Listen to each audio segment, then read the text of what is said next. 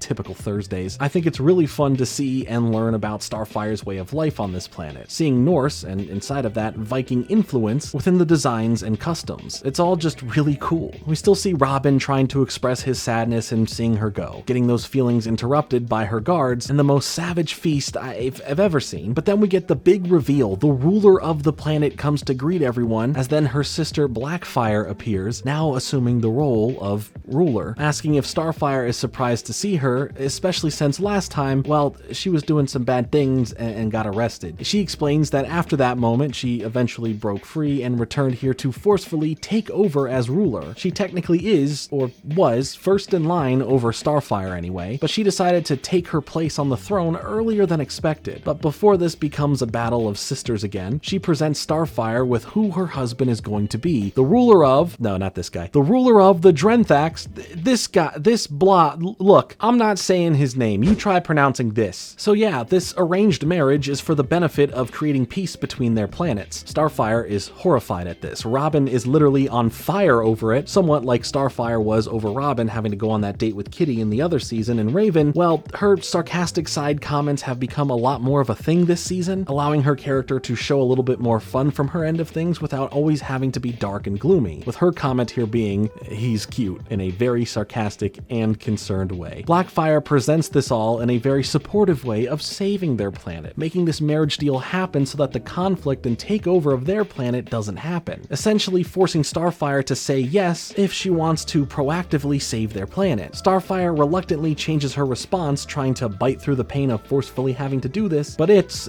apparently what she's gotta do. Her husband-to-be has plans of leaving this planet after the marriage though, wanting to take Starfire away back to his planet, which is worse than her just being married and on her own planet. Blackfire wins at the end of the day, having the look of the hero to her people for stopping the invasion, as well as getting revenge on her sister, so truly a win-win here. Robin is suspicious of Blackfire, naturally, but all of the other Titans are now kept an eye on thanks to her demands so they don't go anywhere or get up to anything that would jeopardize the wedding or any secret ulterior motives. In private, the Titans discuss their views on the matter regarding the wedding, as Cyborg thinks Robin might just be jealous, which yeah, he is, but he believes that there is also something going on here, something is up, and they need to save Starfire from this whole thing. Raven, however, questions why they should question the culture of her people. Who are they to intervene with something like this? But Robin continues on about things not adding up, since Blackfire is behind setting this whole ceremony up specifically for Starfire. He sends out the other Titans to gather some information about everything while he personally will go and speak with Starfire. Cyborg and Beast Boy end up investigating all of the ships that had landed to invade the planet to get a readout on the enemy here, only to find out that the army is a facade, essentially like the real Ghost Army from actual human history, but here used for the evil perception of a hostile planetary takeover. The ships are empty and controlled by robots as they realize that this is something Blackfire set up, and she doesn't want anyone to find out, as the two of them get confronted by some of her guards who follow them onto the ship. As for Raven, her sleuthing leads her to overhearing a conversation between the green elephant snot blob dude and Blackfire as she speaks about her plan working smoothly. We also get the real plan here, that alien blob ends up getting Starfire while Blackfire is given the Jewel of Charta in return, a jewel that will grant her near invincible-like powers, leaving the ruling of her planet to her and her only, with no one ever being able to be strong enough to challenge her for it, and probably other evil stuff that she wants with all the power that comes with it, I'm sure. Raven, however, gets discovered here, so now just like Cyborg and Beast Boy, she's probably captured as well. As Robin climbs the side of the tower to get to the balcony of Starfire's room, we see Starfire feeling like a prisoner within her own home, not being able to escape from her room because of the guards, and not being able to fly away off the balcony because of her perceived responsibility to save her people, and having the struggle of where she truly belongs, looking back between herself in a dress and her Titan communicator. Robin makes his way to the balcony, confronting Starfire and going back and forth with her about her true wants, as we see that Starfire is repressing her true feelings, hiding that she truly doesn't want to go through with this wedding, but has to for the sake of her people. At one point, she has to push back further against Robin for the sake of making the pain of saying goodbye to him easier, saying that if he can't accept this and be happy for her, then perhaps he shouldn't come to the wedding. As Robin is about to fight back against this, calling out her name, a hand comes from off screen, hushing him up and taking him away, leaving Starfire by herself, and now thinking that her pushing back words worked and he went away, leaving her to this fate. Robin gets dragged off to the prisoner holding area with the rest of the Titans, as he feels helpless to do anything for Starfire, accepting that this is the reality of the situation and there's nothing he or the Titans can do to stop it. But the others then fill him in on what they've discovered, saying that this wedding doesn't have to happen and it isn't for the sake of her people, so Robin quickly goes, "Oh, word? So it is what I thought. Something was fishy here all along. Well, let's figure out how to stop Blackfire and save Starfire before the wedding makes things official." For now, we get a nice moment between Starfire and Gal-4, where it's like a father having a moment with his daughter before her big wedding, but aside from the niceties that come from that, he makes sure that she knows that she shouldn't be going forward with the wedding for the sake of her people, but for how she truly feels in her heart, not telling her what decision she needs to make, but the decision she feels is right for her. The words sit within her head for now, as the ceremony is getting ready to start, while at the same time the other Titans make their escape, fighting back against the guards, where we see that Beast Boy was able to transform into that alien guard dog, something he can't or couldn't mimic because of him only having Earth-based animal shape-shifting abilities, so that's cool that he can learn to do the same with alien animal species. Cyborg is surprised that he can do that. Beast Boy was even more surprised himself. Going along with some more reasons why this show is just done so well is that we get this grandiose music segment while Starfire gets walked down the aisle, as we cut back to the other Titans fighting their way to get to her, specifically Robin and how hard he is fighting for her. When Starfire realizes that her friends aren't in attendance after all, Blackfire says that they had better things to do, only trying to to make the hurt in her soul that much worse. Blackfire asks for any objections with no one speaking up about it, leading to them having to say their I do's, where Starfire's hesitant I do is interrupted by Robin outside some higher up windows fighting the guards and yelling her name, getting her attention to what's going on and stopping her from committing to the wedding. Blackfire tries to get things back on track, but Starfire says she does not take him to be her husband, filling Blackfire with rage, causing Blackfire to call her a traitor, attacking her, and threatening her to go through with the marriage. The rest of the Titans come running in, telling Starfire that Blackfire has been lying, causing her to see what's actually happening here, and she stands up for herself and challenges Blackfire for the throne. The two sisters begin to go at it, as Robin tries to interfere to help but is stopped by Galfor, saying that for the challenging of the throne, they need to fight alone one-on-one, for if anyone else jumps in, the challenge is void. Cyborg backs up those comments, saying to Robin that they know Starfire can handle this on her own, knowing how strong that she truly is. Regardless of how intense Starfire is going with her attacks, Blackfire shows off that she is already benefiting from the deal that she made, having the jewel and being nearly invincible now. With the fight getting extremely out of hand and the whole palace kind of getting destroyed, we see the banter about Starfire being the little sister come back out to play, as she now claims that she's not so little anymore as the two get more and more heated in combat. After enough taunting from Blackfire, Starfire rushes in while Blackfire attacks, grabbing the jewel and destroying it, removing the extra power her sister had and the metaphorical and somewhat actual power Blackfire had over her, allowing her to have a clean opening to completely take her down, where you can feel all of what Starfire has been holding back inside towards her sister, defeating Blackfire and claiming that her planet has a new ruler now as all of her people and friends cheer her on. She tells the green alien that the wedding isn't happening and claims her sister to be banished from the planet, which is harsh but necessary for her people to be at peace. Robin then has a moment with Starfire, thinking that since she's the new ruler, she is going to stay here on the planet and not return to Earth with them, as she replies that she must do what's right for her planet and her people. She walks away from him and over to the balcony, overlooking all of the people while giving a speech about why she had done what she had done, giving all of the thanks to the wise words Galfor had given her, and claims that if she is truly going to follow her heart here, then she cannot be the ruler, and must return to Earth to be with her friends, and the ruler should be the person who truly deserves it, who has their heart solely placed here on their planet and for their people, and that's Galfor, as she places the crown upon his head, claiming him to be the new emperor, while the people below cheer for the decision. Starfire then claims to her friends that she is homesick, but this time for her real home, referring to Earth as that place now. Robin tells her that he is glad she is sticking around with them and no longer getting married. Starfire pauses a moment as Robin walks away, and Galfor steps behind her, with her claiming that her next husband will be someone she gets to choose, and who could possibly be on Earth. She gives Galfor a hug goodbye, flying over to Robin and the others now, as Galfor is happy to see that Starfire is with such an incredible group of friends, and who knows, maybe even something more with someone like Robin. The episode really plays with that whole Robin and Starfire relationship in many ways here, giving us a lot of it from Robin's perspective about his feelings towards her in comparison to how we see her feelings towards him in the Date with Destiny episode. We do get some hopeful glimpses that Starfire really cares about Robin and has feelings for him beyond just being friends, with her final words possibly alluding to Robin specifically when it comes to finding her future husband who might be on Earth. But overall, it's just nice to see how well the romantic tension here is displayed. There was a bit of dialogue I took from Starfire early on in this episode when she said separation is not such a wise idea, where she was referring to their ship's splitting tactic. But you can also see that as her separating from the Titans and staying in her home planet being something that isn't a good idea, as together they all feel way more complete. It's a really fun episode that dives into more lore about Starfire's character that is truly interesting and cool to learn, as well as bringing back an entertaining villain that makes things way more personal for Starfire to deal with. At least outside of being mentioned in the future, this is Blackfire's last appearance in the show itself, which is sad to see, as I think maybe one more interaction between them in the future could have been really cool to see and build off of what had happened to her after she was banished. Anyway, it's a solid episode with so much fun lore if you care about digging into that. I work alone. The 30th episode of the series, titled Crash, is all about Cyborg getting a bit of a computer virus, and this would be a hilarious time to have a sponsor that would be in some sort of relation, but there is no continuation to that joke or a sponsor. It would just be funny if I had set that up. But you can use code FRINGE over on GamerSupps for 10% off any purchase you ever make. It helps support the channel and you get some money off your total cost. Link down below if you're interested, and by God, you better be, Lawrence. Anyway, we jump into the episode with Beast Boy Boy unsecurely and illegally getting himself a copy of a video game that isn't out yet, Mega Monkeys 4. There's another Hyperforce Go reference I could make here, but regardless, this pirated copy he has won't play on his game system, nor will it play on the Titans' main computer system that would be used for all their mission-related stuff, so Beast Boy tries the last thing he can think of to get this game to run, sneaking into Cyborg's room and using his supercomputer to give it a go. It almost works, but it ends up causing a major malfunction in the computer that freaks Beast Boy out, as he doesn't want to get in trouble with Cyborg, but right on time, Cyborg appears behind him. Beast Boy tries to excuse his way out of why he is in his room, and in doing so, finds out that what he broke with the game was not the supercomputer, but instead Cyborg's system recharger that he directly plugs into. So naturally, when he grabs it to plug it in, it ends up shocking him with a virus that, albeit too late, Beast Boy tries to warn him about. Now, there's no need to be fully alarmed yet. The virus isn't something awful at the moment. It's just causing him to be, well,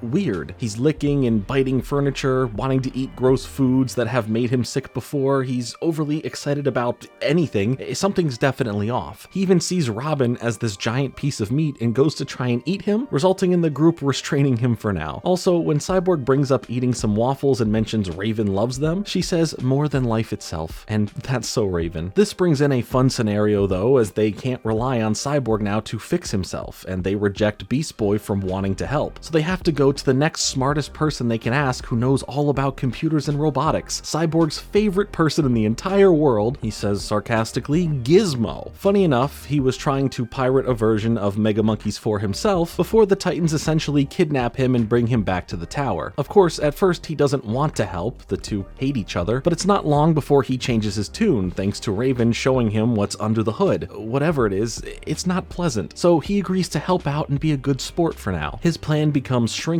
down, going inside and attacking the virus head-on at a microscopic level, which is basically Beast Boy's plan, so he's feeling a little salty over that. But regardless, Gizmo suits up and heads in, or should I say butts in, as this injection goes over bad with Cyborg breaking out of his restraints and breaking out of the building, and Robin having to then shoot Gizmo at him regardless just to get him inside, leading to Gizmo starting his journey from Cyborg's literal, well, you know. And after Gizmo says where he is, it makes this shot of where he is very uncomfortable when you think about it, but nevertheless, Gizmo is in, but Cyborg is out on the loose. While the Titans try to deal with Cyborg's shenanigans throughout the city, they realized Beast Boy isn't with them, as we then cut to Gizmo trying to make his way to Cyborg's brain, as Beast Boy, now as an amoeba, is tagging along to help fix this, trying to execute his original plan and also take responsibility by helping fix his friend here. Robin overhears this through the communicator he has with Gizmo and thinks it's a good idea, but still makes comments towards Beast Boy being careful and not making things worse. So that momentary joy Beast Boy felt from his action of doing this being a good thing is quickly ripped away from how he is perceived by the others to not really be a help, but a hindrance here. You just feel for him, you know? Like, sure, he messed up and caused this whole thing in the first place, but he really wants to help here. They are both quickly attacked by a part of the virus to which they are able to defeat and move on for now, but clearly Gizmo has no give on being nice or wanting to work alongside Beast Boy at all. After a fun little montage of ridiculousness, slapstick, and overreacting facial expressions from both those inside of Cyborg and those outside of Cyborg, Cyborg ends up messing with an ATM machine thinking that it has food inside of it, but his touch to the machine is spreading the virus, or at least power from it, to the ATM, causing it to malfunction completely and explode, leaving the Titans worried about what else this could happen to that Cyborg would interact with, making the situation a bit more dangerous overall. It's not much safer on the inside, as eventually the two deal with the human side of Cyborg's insides, as the red blood cells begin to go after them and assume those two to be the virus. From this chase, Gizmo ends up getting stuck, but Beast Boy ends up going back to scoop him up and save him as they continue to outrun the cells. For Cyborg, on the outside, his infectious electronic explosions continue, leading to him noticing a giant satellite dish that of course he wants to try and eat. But Robin knows that thanks to it being able to transmit all over the city, that virus can spread through that and cause massive damage. Maybe that's how it works, maybe it's not, I don't know, I'm a YouTuber. After Gizmo helps helps get him and Beast Boy to safety for a moment. Robin checks in to see the progress as Gizmo isn't sure he can do it anymore with how much it has already spread. But Robin pleads that he needs to not give up as the situation has gotten more dire on the outside, filling Beast Boy with more pity as he sees himself as an idiot who caused all of this. Gizmo ends up installing a failsafe within Cyborg that would cause him to deactivate if he were to destroy the city without care if it would permanently kill Cyborg or not, causing Beast Boy to get angry and say that he doesn't care if the world was in danger, he's not going to lose his friend, especially like this. Regardless, Gizmo activates it and they move away from it without Beast Boy even knowing that he did that, so I'm sure this will be good. The Titans on the outside do their best to fight back against Cyborg, just trying to stop him from moving forward towards the satellite, while Gizmo and Beast Boy finally make their way to the brain, being able to see the main attachment point of the virus causing all of this. And the virus has become this powerful security program that can determine the risk and danger factor of who or what has entered Cyborg, as Gizmo quickly learns that he is no match for this and then tries to escape, zooming past a horde of drones from the virus who try to attack him further as he tries to go and activate the dead man switch he installed. Luckily, the virus drones were able to make him lose grip on it and it is destroyed, but for now, No Threat Andy over here has to deal with the main virus himself. Beast Boy though, after being berated by the virus for being a stupid single-celled organism, hits back with a perfectly cheesy line where he's all like, hey, I might be bad at math, but at least this single-celled organism can multiply, as he then exponentially multiplies himself to overrun the virus, being able to save the day, stop Gizmo from reaching the kill switch and manually activating it, and causing Cyborg to sneeze them both out while resetting and waking up all normal again. I mean, there's that cliche brief scare like, oh no, did Cyborg die? Did the kill switch activate? But he's okay. Thanks to Beast Boy overloading his systems, he was automatically rebooted, causing his virus protection protocols to come back online and flushing out the virus for good. Back at the tower now, the others finally give Beast Boy some praise. I mean, aside from being the reason this all happened, he did figure out how to save the day where the others and Gizmo couldn't, having Robin tell him that he did a good job, and Raven calling him clever for what he did. Oh yeah, Gizmo, well, he's not in a good situation, as we see back at the satellite in the pile of goop not cleaned up that he is still microscopic and swimming around running away from virus drones, thus ending the episode. No wonder Gizmo hates Cyborg. This feels justified for this moment alone, but also Gizmo deserves this. He always has and will continue to until I, and by that I mean the show, decides otherwise. While not doing anything too crazy, we do get a little bit of character development here with Beast Boy and how he's perceived by his peers, and while I don't think he truly learned a lesson, as he probably would do the same thing again to play a video game early, he does get a cool moment to show off that he can hold his own and save the day. And the whole time, all I could think of was that one Magic School Bus episode, and maybe that is a video for another time.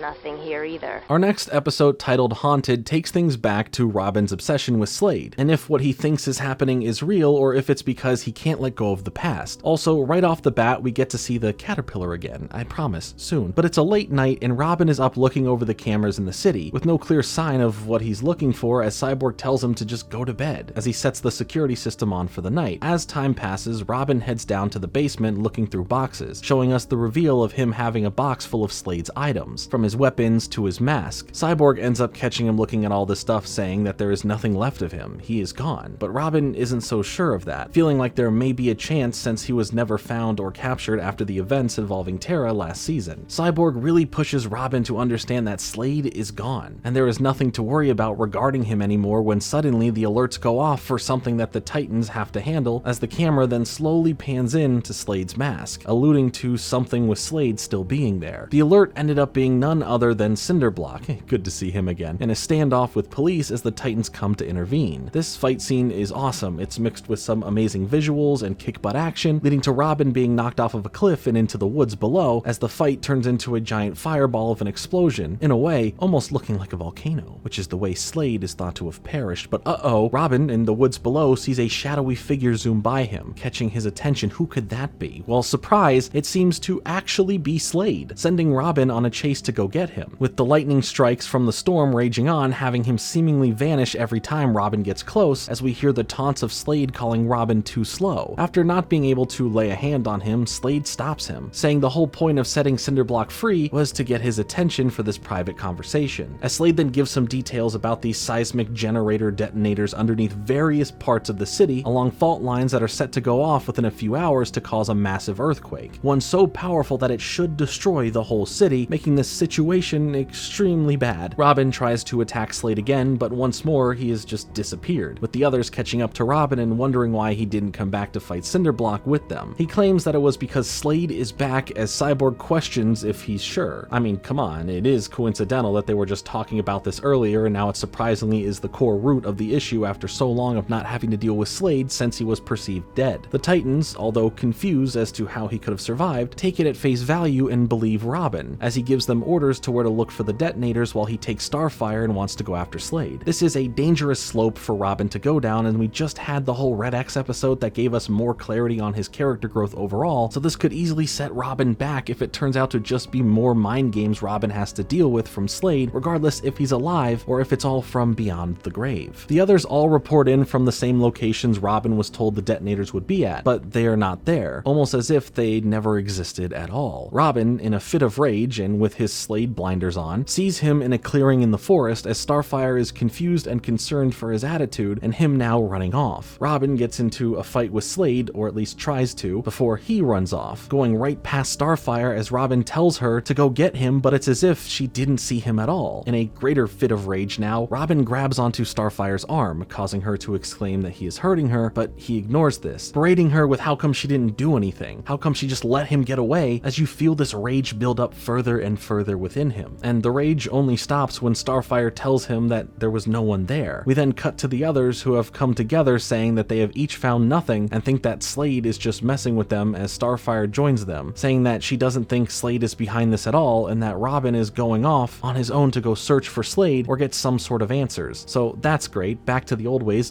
just like that. Starfire explained what happened to them and expresses that she has never seen Robin reach this point of anger before, ever, especially aiming some of it towards her, as Cyborg insists on now finding Robin. For Robin though, he ends up making his way to one of Slade's old secret bases, which now lies in ruin, as Robin explores it, dealing with Slade appearing there and taunting him further. Robin questions why Starfire couldn't see him, and Slade explains that it was thanks to special cloaking technology, which would or could make sense, but how come Robin could still see him? Can the cloaking be targeted for only one person to see but not the others? Would such a technology even be possible? I don't know. What, I'm just being honest, I don't know. Apparently Slade may be real and not a weird version that only Robin is experiencing, because as they fight more, it looks like Slade is now hitting him back, catching Robin's attacks, dishing out hard blows, so unless Robin is fight clubbing himself, then how can we explain all of this? Slade is holding the fact that his friends won't be able to see the truth of what's going on over his head, and it will only lead to further trust problems with Robin and the rest of the Titans. Classic Slade, you know, if he is real here. As Robin is getting the snot beat out of him here, the rest of the Titans track him down to see him being beaten up by, well, nothing, and they try to explain to Robin that they don't think there are any generators, and then Robin gets into an argument with them over them questioning why he can see Slade but they can't. Hey, that's what I'm saying, man. It makes no sense, but Robin takes it personally, as if the others think he's crazy. This argument gets so out of hand that Robin threatens to solve everything, find the generator, stop Slade, and save the day, and will take down anyone who gets in his way, drawing the line between him and the other Titans as he readies himself for a fight. But before anything could happen, he is blasted from behind, as Starfire did something she would never do unless there was no other option, and technically wasn't even able to do before when she could have when he was Slade's apprentice, and that's hurting Robin for the good of stopping the altercation. When Robin wakes up, he is now strapped down to a medical bed while brain tests are being run and monitored while the others speak about him from outside the doors. While Robin can't break out of the restraints, Slade makes himself present to Robin again from the shadows of the room, saying he'll never be alone since he'll always be around. I like that the episode so far can be viewed from the perspective of believing what Robin is going through, or if he is only seeing things within his head. There isn't a clear-cut answer here as of yet, and it plays with how you may want to interpret what's really happening. Outside of the room, the Titans are monitoring his vitals while Starfire argues for the sake of why Robin would be doing any of this in the first place. Something has to be causing this. It's not just Robin being crazy for the sake of being crazy. As they all discuss this, and Beast Boy tries to vouch for Slade being behind this by somewhat sarcastically agreeing that maybe he's he's invisible. While Cyborg says he would have detected him regardless, Robin's vitals start spiking, causing alarm for the others, showing his heart rate spiking before coming to a complete flatline, with Starfire sadly yelling out his name. When they burst into the room, he's nowhere to be seen as they believe he has escaped through the vents. But before giving chase, the quarantine security protocol was activated, locking off this section of the building from anyone leaving or entering. While Cyborg works on getting the door cut open, Raven uses her powers to locate Robin and enter his mind, see what he is thinking, speak with him, and even take over his eyes. Which, if you think about it, the logic of her eyes appearing like this over the eye mask he wears would make you think that Robin's eyes are just the mask, which we know isn't true. We've seen him stretch it and all that, plus just knowledge of the character, but either way, she can now see what he sees. And by the way, inside of his mind, we do get this glimpse of him presumably in the Batcave, swearing in his oaths towards, presumably again, Batman, and I think that's pretty cool. His heart rate is still zooming off the charts as if he can't calm down and is stuck in the state like this. But through seeing what he sees, Raven is greeted with a swift punch to the face that launches her telepathically back to her own body, feeling the blow and shockingly yells, "Slade," believing what Robin is actually seeing now and alerting the others. She doesn't know if it truly was Slade in the flesh or just Slade in Robin's mind, but that doesn't matter as this is what Robin believes is happening and is being affected by. His life is at risk regardless, and they have to figure out how to actually help him. All they know now is that Robin thinks he is in this heated battle with Slade and he's losing. We see him getting whooped all the way down to the basement, where in a really cool visual of the light flickering on and off, we see Slade appear only in the dark but vanish in the light. A really nice way to play into the fractured mind of Robin understanding what's potentially in his mind and what's potentially reality. The light and darkness represent so many deeper meanings to Robin, to the themes of being haunted by your past, to feeling comforted in the truth but afraid of the dark. This shot specifically embodies so much of why this episode is incredible and how we explore what is real and what isn't alongside the characters. Rather than just given a concrete answer and waiting for one character or the others to find out the truth, it builds tension. It doesn't let you lose hope on a character like Robin, giving you an understanding of why he would fall back into a place like this realistically and not for the sake of taking character growth away to retread the same plots. As Robin's battle is looking worse and worse for him, Starfire's emotions and care for him cause her to use her strength to take action, ripping open the floor to escape from quarantine, while in the meantime, Robin and Slade go back and forth over how Slade is inevitable. He can't be gone from Robin no matter what, as Robin starts to question his sanity, saying that his friends don't think he's real, and then he starts to realize that no matter what attack he's landed on Slade, there's no marks, scratches, or dents in his armor, showing him that Slade was never real the entire time, only something hidden within his mind, from the darkness festering to keep him up at night wondering and feeling haunted by him. Robin finally stands up with what little strength he has left, proclaiming Slade isn't real as Slade charges at him, as he switches on the light of the basement fully, making him disappear, while saying, "Lights out, Slade," which is funny because technically he turned the lights on, but you know, it's Slade being turned off, so it's just cool and funny. Starfire then makes it to Robin first, helping hold him up from collapsing while the others look over. As time passes, they run some more tests on Robin, seeing that Slade had pulled something off from his apparent grave, as the mask Robin looked at in storage contained a special chemical that entered into Robin's nervous system within the cloud of dust around it, allowing for it to make Robin believe Slade was really there, only for him to become destructive on his own body and irate towards his friends while they think he's crazy. Classic Slade. In a very somber and quiet ending, Robin flicks off the light to look around to make sure that he is no longer being affected here, giving us a creepy shot from his perspective, waiting for something to happen or not, before we see that nothing happens, and he opens up to the others that he has been struggling to let the thought of Slade go. He still thinks about him, still thinks about the what ifs and the possibilities as it eats at him, keeping him up, wondering what the truth is. He feels that he's the only one concerned and the only one who can truly take him down if he were to still be alive, but Starfire reassures him that he isn't alone, with Cyborg jumping in saying that if he is out there and shows back up, they are all ready as a team to handle him. Robin doesn't need to bear the burden of this alone when his friends are right there by his side. After Robin heads off to get some rest, Cyborg notices something odd though, telling the others that the mask wasn't activated by Robin just opening the box, but was manually activated from a signal traced from outside of the tower, ending the episode on a shot of the box in the basement being zoomed in on as we see the red eye of Slade's mask activated. activate, as it similarly was foreshadowed by the shot of it at the start when the alarm goes off and the red lights would make it look like the mask was activating. But back then, it was also representing the fluctuation of what's real and what's not. It's just all so well put together. Plus the mystery of where that signal is coming from gets put out there for us to start wondering or exploring in our own minds, setting up or teasing something that could happen for something in the future. Some fun implications to what it could be. Could it be Slade still alive and waiting in the shadows before he comes back? Could it be from something else? Another character in general? I guess we shall find out soon. This episode really deep dives into Robin's mind and how his obsession with Slade really stayed with him and festered, especially since he technically wasn't the one to defeat him, and his perceived defeat against Terra, as he was equally Robin's main demon to face as it was hers. I think seeing Starfire here also moves past her feelings of not wanting Robin to be hurt from this, and also being someone to attack him for the good of helping for the sake of how much she cares. When Robin screams at her, grabbing her arm and going off on all the Titans, she doesn't want the mistakes of the past to be repeated. Her love and care for Robin just being okay at the end of the day is what will always matter the most to her, and if getting to that point where she needed to take action and stop him from losing himself was necessary, then she can't hold back on that. It's all growth in relation to who she is, how we've seen her interact with Robin throughout these kind of situations in the past to where she is now, having an intuition about these moments with Robin, having less hesitation to question things that seem off, and not being scared to take proper action when needed. But this doesn't mean that she won't fight for him, as we see after she attacks him and they all have him restrained, knowing that Robin isn't doing this out of malice or some dumb reason. Something, whether real or psychological, is causing this to happen to him, and they will figure it out, never giving up on him. It's a great episode, and it sets up a new mystery involving Slade as we continue ramping things up within this season, or could it mean implications for the season that comes after?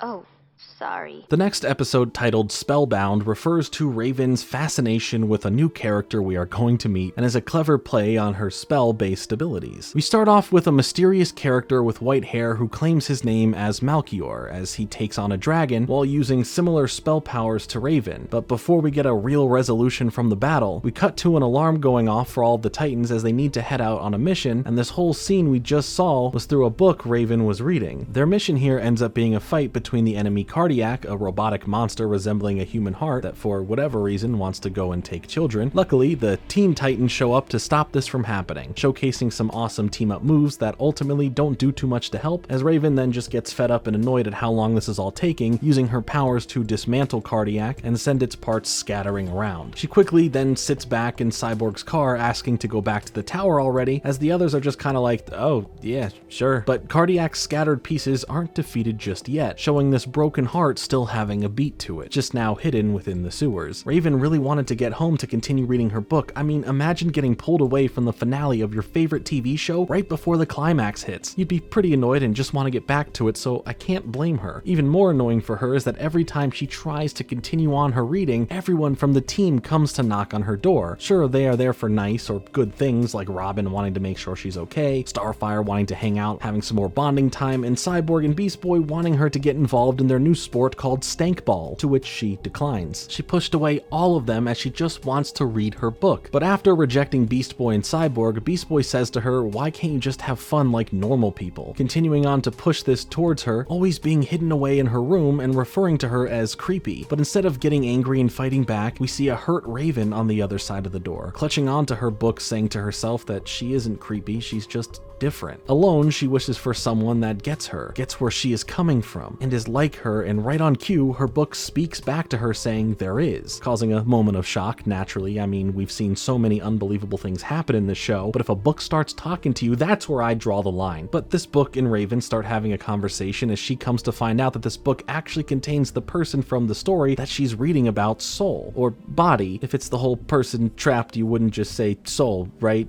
I don't know, I'm not good with grammar, clearly. Yes, the book contains Malchior, who explains that the dragon was able to trap him within the book around 1,000 years ago, and since he has been waiting for someone to read the book and find him, and of course that happens to be Raven. I'm surprised it took him this long to reveal to her that he is in the book. Like, what was he waiting for? Someone to finish the story, get to the end of the battle and see that he is trapped in there and explain it to them? Because Raven almost got there, but we didn't get to see that happen, meaning she didn't either. So whatever, nothing I'm arguing about matters here, I'll move on, unless there's something that we're not being told about the rest of the story that that's probably important to what's going on, but whatever, I'll move on. He then flips to another page in the book as if the story does continue from what's about to happen or unlock as a prophecy that needs to unfold, as the page depicts Raven being the person he was specifically waiting for. This shocks her, but does make her blush, as she does seem charmed and more shy than usual with this guy, or book, and being sorry that the magic from the curse that keeps him in the book feels too strong for her to handle. For now, the two of them just decide to hang out and talk as he quickly shows off how charming he is, making Raven genuinely smile and laugh as he dunks on Beast Boy, reacting to the annoyances she has explained to him about her friends. She feels like she finally has someone to share in the same feelings with and be comfortable venting her pain and frustrations to. Then bro hits her with the line, "You're the best thing that's happened to me in 1,000 years. Like, come on, she is totally hooked for sure now, even asking if he thinks she's creepy, to which obviously he tells her of course not. He then tells her that he genuinely understands her, and she agrees. Like, even if you didn't know where this was all heading, the red flags are everywhere, but it's easy to look past them for now when you're feeling like Raven is feeling, and how her wants for someone and something like this in her life are seemingly answered. The mushy gushy lovey feelings don't stop as it gets really late and she needs to get some rest, so she asks for reassurance that he'll still be around when she wakes up, as he promises that he will, then turning some of the pages of the book into a rose for her, and she now places the book next to her in bed as she falls asleep. Like, we've seen Raven somewhat happy before. We've met her emotoclones, seen how she truly feels, and have seen her be less dark and mysterious with her comments and reactions, but holy cow, this is a side of Raven that we truly haven't explored yet. This yearning to be accepted and seen for who she is, leading into a full-on romantic interest. It's kind of sweet and just nice to see something that seems so pure, at least to her for now, happen for Raven. She deserves it. She doesn't deserve what actually will happen as it progresses through, or anything in the next season, but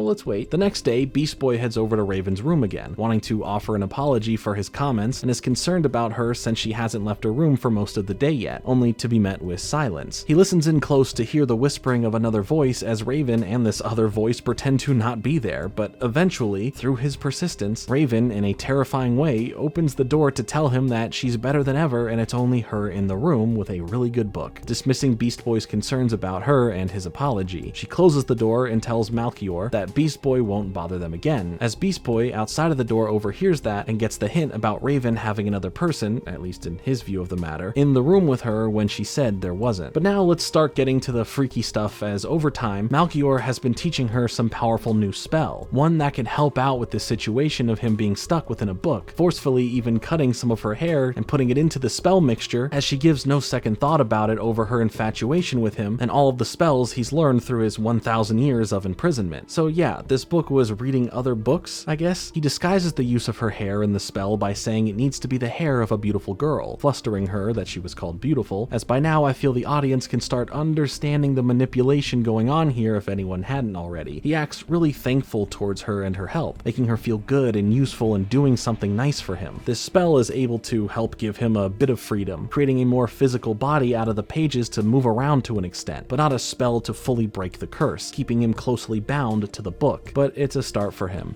But do you get it? There's all these spells, he's bound to a book, the title of the episode having a double meaning. Yeah, you get it. You're paying attention. I know it's a long video, I'm just making sure. Now the next step in really helping Brendan Fraser's The Mummy here is for him to start teaching her all of the crazier and more powerful spells that he knows, summoning thousands of pages worth of books to help out as she starts learning as much as she can, all while getting happier to be a part of helping him, wanting to be helping him, as she feels so comfortable and cared for by him thanks to all of his sweet talking and personal similarities. We do get a cool little detail here as well with her outfit, as we've seen that all of her emotoclones have different colored outfits to represent their specific singular emotion, and when all of her emotions are balanced to become one, her outfit goes from that deep purple that it is to a bright white, and as she is spending more time with him, learning more spells and feeling genuinely happy, her deep purple cape starts getting lighter in shade, starting off pretty subtle, but a cool little detail to play off of the information that we know about her and a fun visualization of her emotions. When we cut to about a week later, after a brief montage of her learning all of these spells and spending time getting closer to Malchior, she finally appears outside of her room to the others, causing them to be confused at her appearance, seeing her now in an all-white version of her outfit. She's cheerfully humming, grabbing a snack, and just living her life as Robin is trying to make some sort of communication efforts here, kind of wondering what's been going on and where she's been without making it feel like an interrogation. Now, the others all seem to be in the know of Raven spending time with someone, as Raven says that they will all meet him soon, but Starfire gets overexcited about this as she blabs out that Beast Boy Boy has told them so much about this Malchior fella, as Raven wonders how he would even know all of this, which alludes to him spying or listening in further on what's been going on. Not just for the fact of being nosy though, it's because Beast Boy is totally feeling a bit jealous here. He makes the joke about him being a fly on the wall, but she hits back saying he looks more like a rat to her, using her powers effortlessly to forcefully change his appearance from a fly to a rat, surprising him that she could even do that. No time to discuss this though, as the alarm sounds off again with Cardiac trying to take a kid from their home. So the Titans spring into action with Raven not as there in the moment with urgency, blissfully in her own world, still laughing over her shape-shifting Beast Boy with her new powers. Beast Boy breaks through to her that there is a mission that they need to go on, but I'm sure that this will not play out well in the end. With Cardiac having the kid trapped within the center of its heart-shaped body, the Titans need to be careful when attacking it as to obviously not hurt the kid. It makes sense, but not to Raven, as her new powers are too strong even for her. As her attack grips over all of Cardiac with the kid still inside, the others are calling to her to stop this, as she yells back that she can't. All the fighting back from the others won't work either. It's only when Beast Boy steps in to attack Raven that her powers fully stop, and the kid would no longer be harmed. Cardiac may be defeated and broken again, and the kid may be safe, but Raven is not only in shock from what she couldn't control, but hurt from Beast Boy's comments as he yells at her, "What's wrong with you?" causing her to disappear for now. But this pain is turned into anger as she rushes home to her room to confront Malchior, furious that he's been secretly teaching her dark magic as he defends it as being just like her, dark and misunderstood. He continues to smooth talk his way to get out of this, grabbing her by the hand and saying that this dark magic is only looked at this way because it is too powerful, and people fear that. But without this magic, he will be forever bound to this book, pushing further into her emotions to keep her on his side. He mentions that she's alone without him, asking her if being alone is what she wants, as she tears up and says no, with him wiping the tears from her face and telling her it's time, meaning to help get him out of the book for real for real. But is this just him skipping to this part because he fears that waiting any longer will open the chance for her to not want to commit to freeing him anymore?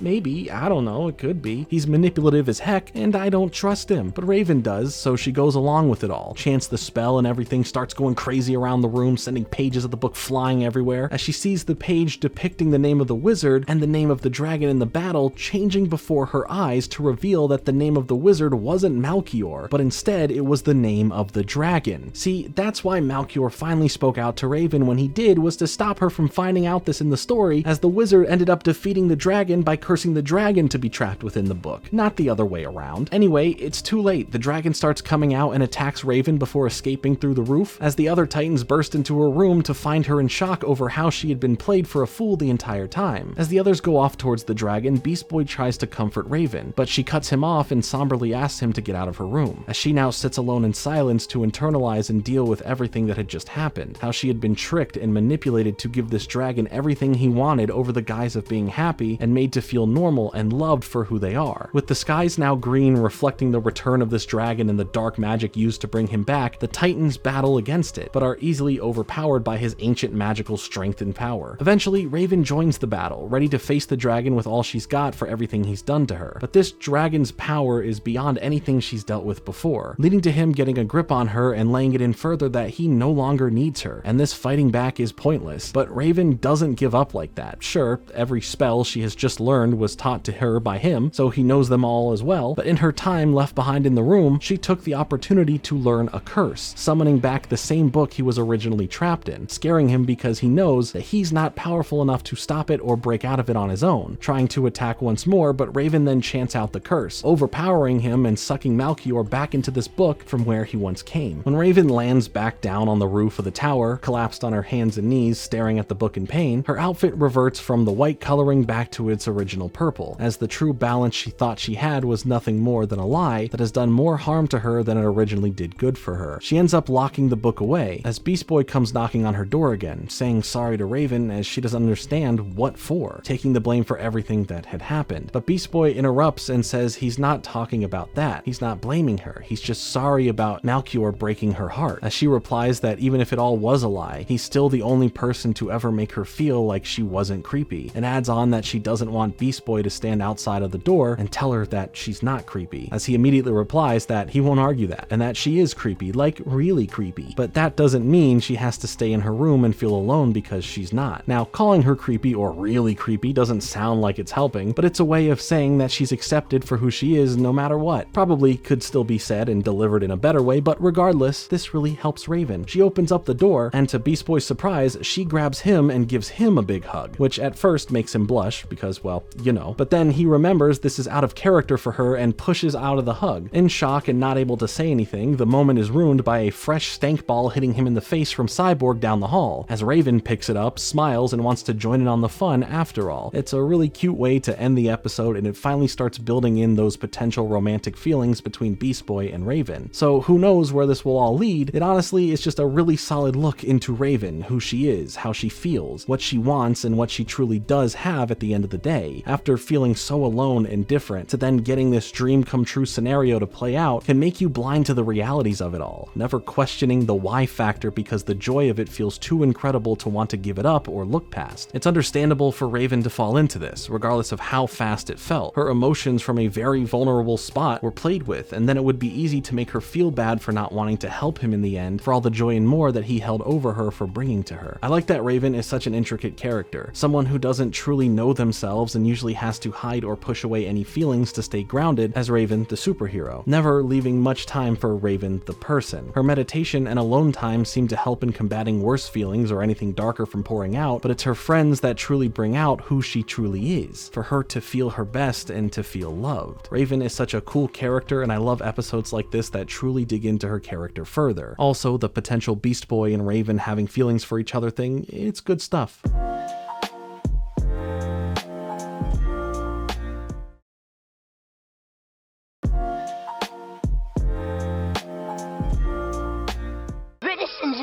Love. The next episode, titled Revolution, is all about the 4th of July, until things get ruined and go wrong here as a fun villain makes their return. We see that the whole city is out celebrating and having a nice time for the holiday as the Titans are kicking back at the tower getting ready to enjoy some good food. We get a silly retelling of how the US got their independence, but it all goes sideways when the fireworks are about to begin and Mad Mod ends up on all of the screens around the city, claiming your revolution will not be televised. A very less exciting way to say the revolution will not be televised, as he wants to brainwash everyone to believe that the revolution never happened at all and that he is their new king, at least for the city. I feel like that's not enough if he's doing this for the pride of jolly old England.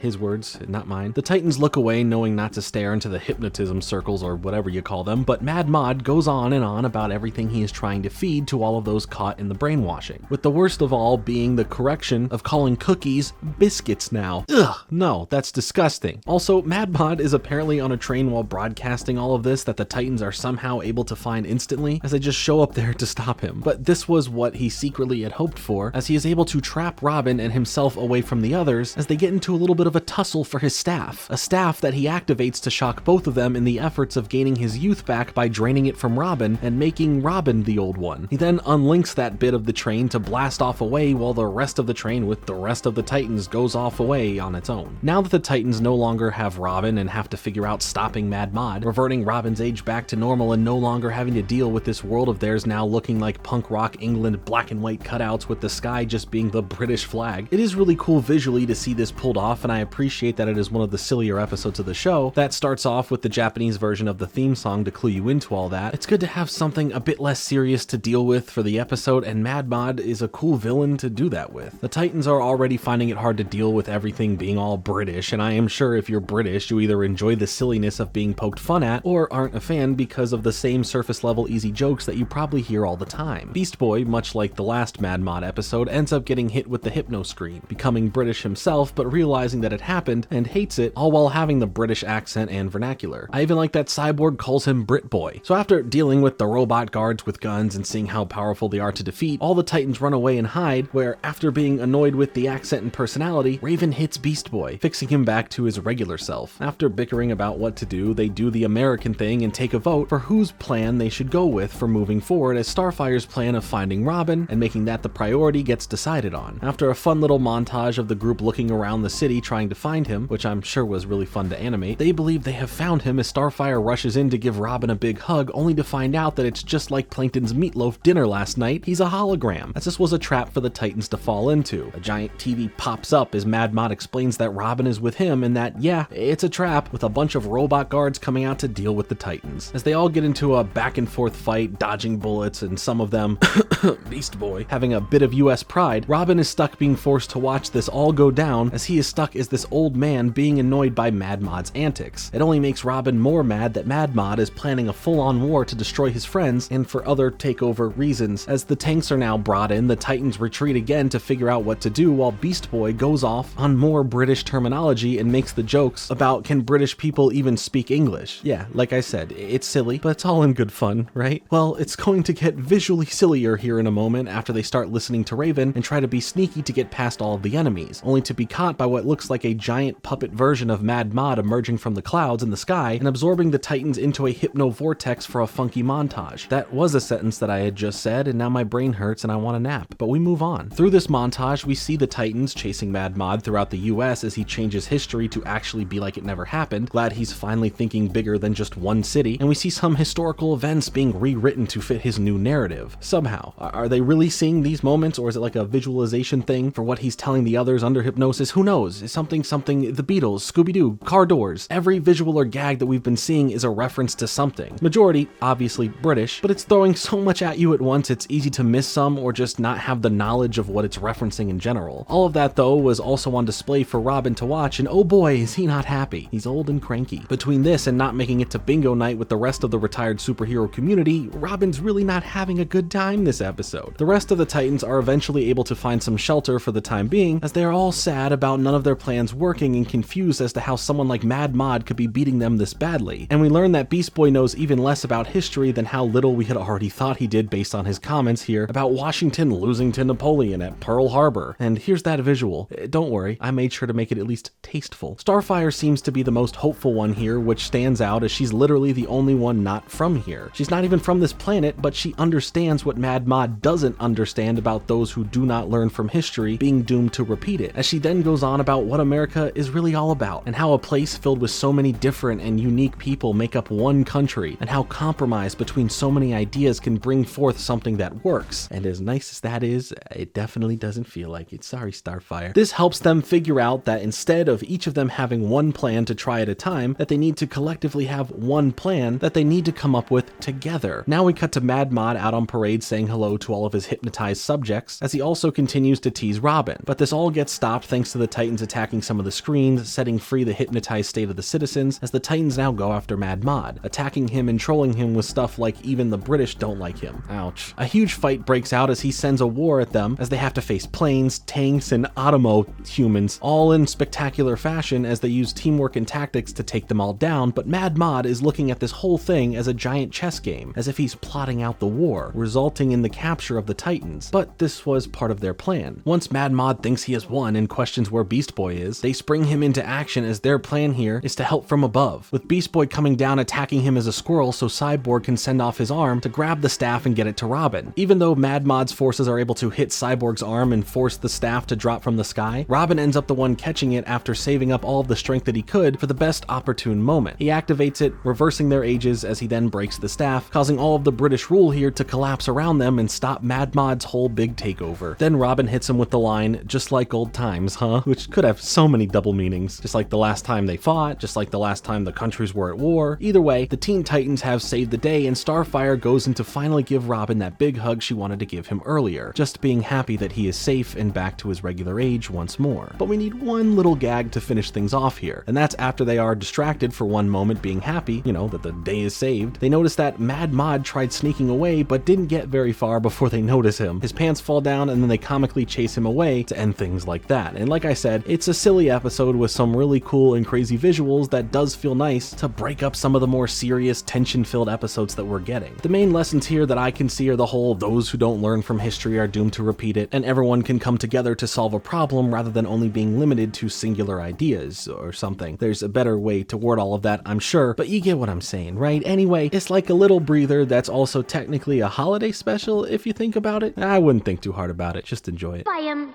grossed out? Now, for the next episode titled Wavelength, things start to come together with familiar faces in undersea bases. I didn't mean for that to rhyme. The episode starts off as if this sea monster is coming up and out of the ocean, walking up to the Titan tower, triggering the alarm to go off as all the Titans wake up and get ready for whoever this is as they break open the front door, and to their surprise, it turns out to be Aqualad. But he's not too happy, telling all of the Titans that their trash is now in his ocean. But this isn't a save the environment type of episode because he meant a different kind of trash. And sure, while he's still pissed, he shouldn't have destroyed the front door. That's just not cool. But he gives the Titans a presentation regarding an undersea fortress that was built by none other than Brother Blood. So continuing from where we left off from earlier this season with Brother Blood and the Hive Academy plot, Cyborg does a quick wait remember on the audience, but at least it was in context being told to Aqualad to catch him up to speed. Aqualad tried to deal with this on his own, but Brother Blood's powers were too strong for him to deal with, leading him here to the Titans asking for help, as at least we know the plans of his next big threat from the intel he received from some spy on the inside. And the plans are for this massive tidal wave to be created by this underwater structure that puts the city in grave danger. The kicker though is that the technology being used to make this happen is Cyborg's, as after he broke into the Hive computer back in the other episode, Brother Blood was doing the same secretly to Cyborg through that connection, being able to read and download all of the technological data from him. Cyborg clearly isn't happy about this and feels extremely violated, rightfully so, building up the arch enemy setup between the two of them as he takes his technology being used for evil personally. If anyone gets hurt because of this, he feels it on his shoulders. So now he wants to take this mission head on to deal with Brother Blood once more. Robin and Aqualad explain the urgency of Cyborg needing to focus his efforts on stopping his technology from going off, as he's the only one who knows how to work with it and ultimately destroy it, and the others here will take on Brother Blood, despite how much Cyborg wants to make Brother Blood covered in his own last name. The Titans prepare for launch to head back under the sea with Aqualad and Beast Boy in the form of a shark taking the lead in the waters, and it's cool to see them working together and building that bond that they kind of have now with one another. They end up arriving at the undersea base, and yeah, it looks like it's in relation to Cyborg. It sticks out like a sore thumb. And there's also another joke that I really want to make, but for the sake of everyone, I'm just gonna move on. Brother Blood sits and watches all of the good guys coming after him, and is only interested in the fact that Cyborg is along for the ride, and without him, this whole building and more wouldn't be possible. We briefly hear the name of and see a new character named Bumblebee, who is here helping Brother Blood, and we can talk about her more in a moment, but they unleash his mind-controlled squid to go and attack the heroes that are on their way. Cyborg is just more mad now because the squid has so much of his tech infused with him, and Aqualad can't get through to communicate with it. Dealing with it isn't easy, and the Titan ship ends up getting destroyed, something that also definitely pisses Cyborg off as well. Not as much as his car that one time, but still, that sucks. Oh, and now the Titans are falling to the bottom of the ocean and have the problem of, I don't know, not breathing. So this will be a good time for them to start chewing some of Jimmy Neutron's neutronic air gum, but that doesn't exist here. But luckily, they have Beast Boy, who turns into a whale to save all of the Titans by gathering them in his mouth for the pocket of air. While they are appreciative that they didn't die, they are still pretty grossed out by the fact that they were inside of his mouth and covered in his saliva. Aqualad and Beast Boy work together to crush the squid and make their way into the entrance of the base safely, where the rest of the Titans can now breathe and no longer have to be in such a Finding Nemo type situation. Robin makes sure that everyone knows their plans for how they're going to take this whole operation down, sending Beast Boy and Aqualad to deal with the protection force field that houses the sonic resonator, while Raven, Starfire, and Robin all will be going after Brother Blood, and Cyborg will be the one to get to the core of the resonator to shut it off. They are then met with a welcome party of grunts to deal with, as they just have to now jump into the plan as they all split up. I think there has been some great character work on Cyborg so far through some subtle things like small comments, the lack of being present in conversation, and what he's truly thinking in his mind over this whole thing. Earlier, when Cyborg was told he needs to not deal with Brother Blood but instead stop his own technology, he became checked out of Robin's planning with the team as we hear the dialogue fade out and we focus just on Cyborg's reaction, stuck in thought over feeling violated for his knowledge and feeling responsible for the fact that lives are at stake now. Cut to a moment ago when they are all interrupted by the welcome party, Cyborg gets a bit excited and says it looks like plans have changed, feeling like he's gonna get into the action here, but Robin shuts this down to send everyone on their way as Cyborg gives a disappointed look back to Robin before continuing on to the core. He knows he's part of a team here and sticking to the orders given, and the plan that's set is important, with the others counting on him to come through for his part to play, but something about Brother Blood and what has happened isn't sitting well with him. As he mutters to himself, you can hear it all start to spill out, as his anger is attacking Robin, calling him a spiky-haired little know-it-all, as he feels that Brother Blood is his villain. This is between him and Brother Blood. This is his technology being used, and the feeling of being held back for something he feels he should have more of a say in dealing with, since it's personal, is festering into his attitude. But while crawling through the vents, it ends up turning sideways and dropping Cyborg into an open arena with Brother Blood appearing on the TV, welcoming him overall and introducing him, or in the show's universe, reintroducing him, to the other top student from the Hive Academy, Bumblebee. Wait, no, yeah, Bumblebee was there. This character was in that previous episode, remember? She has no lines at all, but she was there. Okay, fair play to flesh out further details and turn Bumblebee into a bigger character for the show itself. In fact, if you go back to that episode and see a bunch of those other Hive Academy members, regardless if they have no lines and are just kind of standing around in the background, they may be used for something later on, like way later on, so don't forget none of these faces. Bumblebee is a character from the comics, first appearing back in Teen Titans issue number 45 from 1976, and is a hero at the end of the day, so for her to show up here in the series as a villain is a fun way to bring in the character, doubly so because her name is Bumblebee, and she's a part of Hive. It's just too perfect. She's definitely a bit different from the comics here with how her powers and abilities work and where they stem from, as we will get to see just how strong she is during this fight between her and Cyborg that Brother Blood has set up. Bumblebee comes off very loyal to Brother Blood in the Academy, condemning Cyborg for betraying the headmaster and ruining everything. I mean, the Academy collapsed, school's out for now, and you're working directly with the headmaster to do evil things. Sounds like a promotion to me. It's only a game. Why you have to be mad? From the jump, she is relentless with her attacks, keeping Cyborg on his toes for how this fight is going to go. She can fly, she can shrink, she's really fast, but Cyborg does his best to literally clap back at her. No, literally, he claps, which I feel that could have, in theory, really have killed her since he has robotic hands and her whole body was squished between them. But it's okay, she gets up from that and attacks back with more aggression now, knocking down Cyborg while still being such a small size, spamming those combos to really beat him up. When she aims to shoot her zapper things, she ends up hitting the TV rather than Cyborg, shutting up Brother Blood as she is now about to calmly speak to Cyborg. But before really saying anything, Cyborg charges in with another attack, but gets flipped over as she tells him to quit it. Brother Blood isn't seeing this anymore because somehow taking out the screen means that he can't see or hear them now. But regardless, she reveals that she's the spy that Aqualad briefly mentioned who is working as a double agent just like Cyborg was that one time. Man, all of Brother Blood's top students are somehow secretly good guys? I mean, that's what it feels like, and it makes you think what might happen with other Hive members we already know. Just saying, keep that in mind. Again, way later. Cyborg is not 100% believing her story, wondering how she was able to get past Brother Blood's mind control powers, and without going into detail, she replies that there isn't a man alive that can tell her what to do. Cyborg still doesn't trust her, not really working things out in his head clearly because of the situation itself, and tries to attack her again, resulting in her taking him down once more, showing off that she has been holding back and says that she would have truly taken him out if she wasn't on his side, now offering her hand to help him up to work together to save the city. But remember, this is his villain, this is his technology. He's not happy with any of this and gets up on his own. But you know who else isn't happy here? Brother Blood, who is mad that he can't connect back to see what's happening, anxiously hoping that Bumblebee is handling the situation but starts to believe the worst, assuming that Cyborg has defeated her and wants to retaliate by taking out one of his friends, setting his sights on Beast Boy and Aqualad, sending out more deadly mind-controlled fish after them. As far as the other Titans, they are dealing with what feels like endless waves of grunts, so they aren't to Brother Blood just yet, but at least Cyborg is trying to work with Bumblebee properly now to stop everything. I mean, he's still arguing with her and trying to hold on to some sort of pride since losing the fight against her earlier, and this bickering continues as they reach a fork in the hallways and try to figure out which way they need to go, naturally having different thoughts as Cyborg claims that he knows his own technology and how to track it better, while she mentions that she built the place. And all of this isn't fair for him to be all selfish and dealing with it alone, as her undercover work has been going on longer than when Cyborg even showed up to the school in the first place. She also knows more exploits to stop the core based on her having access to Cyborg's downloaded information, shocking him that she knew secrets about his technology that only he would know, angry that she has it all on a disk and is taunting him with it. He worries that the information she has isn't just technological information, but that it's all who he is beyond that, what makes him him. She lets him know that all she looked at was the information needed and nothing more, and the memories of his crush on Jinx, which we saw as a mini relationship type of situation back in that other episode, but she says this is just all in fun in a harmless way, and it just really flusters him. Robin interrupts to basically nudge Cyborg along to hurry up and find the core, causing Bumblebee to make the comment of, if this is his mission, why is Robin giving him the orders here? Striking a nerve with Cyborg as he hits a control panel on the wall to block her off from continuing forward with him. Oh, remember that deadly fish chasing Beast Boy and Aqualad? Well, they just barely make it to safety. Not completely unscathed though. Beast Boy has a chunk missing from his backside after getting bit, so he's gotta pause for a minute and kiss his own butt before helping Aqualad take down the force field. But they get trapped, so that's fun for them. The other Titans finally get to the main room where Brother Blood would be, but the place is empty when they all arrive. Surprise, it's a trap too, as then an explosive on the window goes off, breaking the glass and allowing the water to pour in on them. Things aren't looking good for any of the Titans right now, but Cyborg finally makes it to the core and sees that there is not much time left before it goes off, but the worst news is that the force field is still up, so he can't break through to the core, and even worse than that, Brother Blood shows up to speak with Cyborg. He starts laying into Cyborg about his friends failing and that he has failed too. There's nothing right this second that can be done because there was only seconds left until the device goes off. As Brother Blood makes sure Cyborg feels the pain of his work being used for such evil, he says "surfs up" as the device activates, shaking the area from the power of the cannon. The result sparks a massive tidal wave that only builds larger and larger as it quickly makes its way towards the city. Cyborg starts fighting against Brother Blood, who sheds his main robes to fight back in his more agile outfit and gives Cyborg a taste of the true power that he has that he didn't get to show off last time they were together, being able to pierce directly through his chest, stunning Cyborg. He's able to directly hurt and counter Cyborg thanks to getting his hands on and learning Cyborg's blueprints. He probably also saw the whole Jinx Crush stuff as well, but in the meantime, Robin, Starfire, and Raven are able to figure out a way to save themselves from drowning, making their way to a computer system to save Beast Boy and Aqualad, allowing them to get to the force field as Beast Boy turns into an electric eel and takes it out, allowing us to cut back to Cyborg losing in the fight, but both of them being surprised when the force field disappears around the device. Brother Blood doesn't want Cyborg to hold on to any thought that there would be a way to now suddenly stop things, amping up his powers even further to hurt Cyborg until Bumblebee finally catches up and attacks Brother Blood to save him. This time when she offers her hand to help him up, he smiles and takes it, appreciating the help as they then agree on the plan of attack here, as he goes off to the core and she takes on Brother Blood. And he ends up having a meltdown to the thought that I was thinking too, and that's him wondering if anyone at his school wasn't a spy, or in my thought, ends up being a good guy, or someone who switches sides, because if anything, he should be proud of the number of heroes that he's kinda helped get stronger, something we can double back on another time. But Cyborg is able to access the core now, being able to send a counter wave that collapses the main tidal wave as the underwater base starts becoming destroyed. Brother Blood starts running away and mentions that Cyborg now owes him 2 bases. Hey, why not go for 3? But him escaping isn't the priority now, as all the Titans come together and need to escape themselves, using Beast Boy's whale mouth as safe transportation once again, but Raven would rather die, but gets forcefully dragged along to safety. In the final moments of the episode, a lot all happens at once. Everyone is gathered looking for any sign of where Brother Blood has gone, but Raven notes that their signals are indicating another situation in the city that needs their attention, with Dr. Light making an appearance causing problems. The main Teen Titan group needs to go and deal with stopping crime in the city, as Aqualad and Bumblebee are on the case of tracking down Brother Blood. Bumblebee gives Cyborg the data disk with all of his information back and offers him a chance to come with them, as going after Brother Blood is his mission too. He initially declines and claims that his place is here with the Titans, but holds back some more feelings that he's been having. When Robin comes to get Cyborg, telling him it's time to go, Cyborg pauses for another moment, saying to himself, yeah,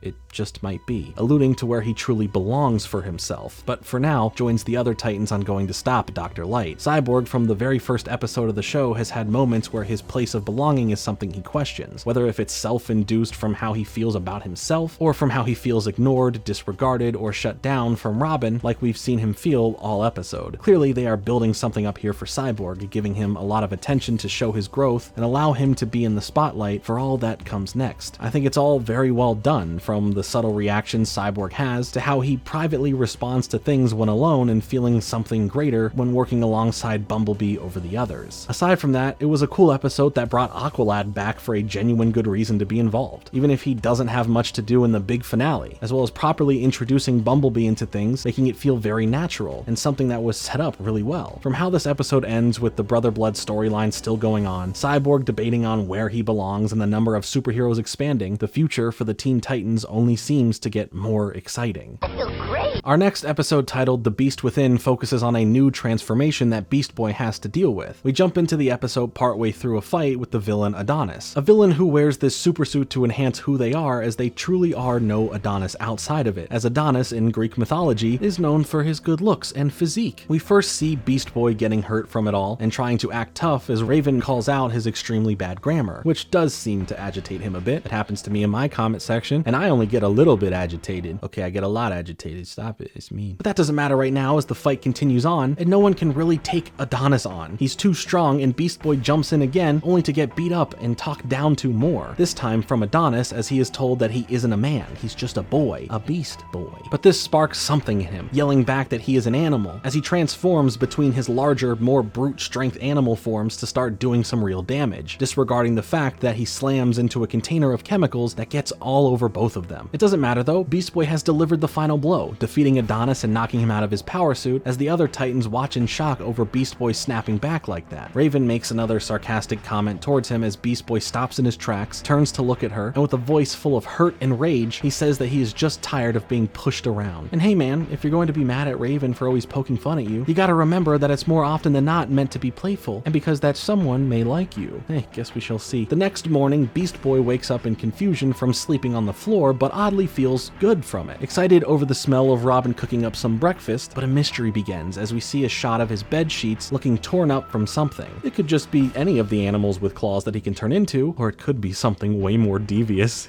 Either way, Robin is chefing it up in the kitchen, preparing to eat his meal, but Beast Boy ends up eating it all, shocking Robin not for the fact that all of his food is gone, but for the fact that Beast Boy is a vegetarian and never eats meat like he just did right here. Beast Boy says he feels like a new man after defeating Adonis the way he did, and men eat meat, so being a vegetarian is out of the window as he starts coming off as a jerk to Robin, telling him that it's almost noon and he should eat some breakfast. Robin is left near speechless, softly replying to himself that was his breakfast. Now when Beast Boy is working out, he brings forth extra strength by transforming into a monkey when his human form was tiring out. His attitude becomes more bro-y and mean as time goes on, as later on the couch when drinking sodas and channel surfing, Starfire joyfully comes over to ask him about watching her favorite program about fungus. Thanks for that gross visual, Teen Titans. But he says no. She is shocked with his tone, but asks why not since he's not even watching anything and just flicking through the channels, but this only causes him to snap, yelling, "I said no," before telling her to be a good girl and grab him another soda. Jeez. She, of course, does not do that and walks off in anger from those responses from her so-called friend. We see more of him working out and then transforming into another animal when hitting a certain limit before cutting back to him playing some video games with Cyborg. And after losing to him, Beast Boy rage quits and claws Cyborg's chest, which didn't really do anything but leave some scratches as Cyborg calmly was just like, "Hey man, chill." More aggression comes out from him while working out before he passes Raven in the hallway, knocking into her while she was reading like if he were a bully in high school. And without any hesitation, Raven actually apologizes and sounds pretty sincere about it. But Beast Boy's aggression comes out as he tells her that she better be sorry. Now, and rightfully so, she's pissed, rescinding her apology and calling him a jerk, but now he has something to say. He confronts her, laying into her about how he has put up with all of her insults and jokes that she has made at his expense over the years, and he is sick of it, and he is no longer the nice guy who can be pushed around. Of course, Raven doesn't flinch at all here and ask if she should be intimidated, as Beast Boy says not from that, but from this, as he transforms, and they both prepare like they are going to get into a fight right then and there in the hallway. Luckily, the other Titans show up and call out Beast Boy for what he's doing, so he tells all of them that this is who he is now, take it or leave it. But Robin holds his ground, saying that none of them want this, but shows that he's prepared to fight Beast Boy if he makes any moves against them. From this, he just walks away and throws a tantrum in his room, breaking a bunch of stuff before he is overcome with the forced transformation into something new while a full moon shines bright outside in the night sky. Raven hears these noises in the night and goes to investigate, going into Beast Boy's room to check in on him because at the end of the day, she still cares about him. I mean, sure, they just had that weird confrontation in the hallway, but we also just had that episode where they became really close by the end of it, so some closer and more emotional feelings are present in their friendship. So I like that Raven at this moment is still concerned. It's there though that she is confronted by a shadowy beast, cutting to her screaming, alerting the rest of the Titans who come rushing over, only to find Beast Boy's room destroyed, both himself and Raven gone, and an open window that they probably went out of. So the Titans head out and search the city for their whereabouts, trying to find out about where they went unaware about this werewolf. So if you couldn't figure it out yet, Beast Boy has turned into a werewolf. The tropes of acting different and now transforming during a full moon are all out there, but he can only turn into actual animals, right? Well, we'll